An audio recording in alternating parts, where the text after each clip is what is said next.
হযরতুল আল্লাম শহীদ মরহুম আল্লামা দেলওয়ার হোসেন সাঈদী রাহিমাহুল্লাহ ওনার স্মৃতি বিজড়িত আজকে এই ঐতিহাসিক প্যারেড ময়দানের তাফসীরুল কোরআনের প্রোগ্রামে সব আছে, স্টেজ আছে,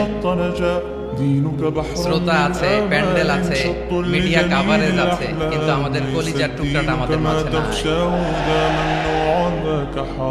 আজকের এই প্রোগ্রামে আলোচক হয়ে এই চেয়ারে আমি না বসে ওই শ্রোতাদের কাতারে বসে যদি আমাদের আল্লামার নুরানি চেহারার দিকে তাকিয়ে ওয়াজ শুনতে পারতাম, আমাদের হৃদয়টা ঠান্ডা হয়ে যেত, আমাদের তৃষ্ণার্ত হৃদয় শান্ত হতো।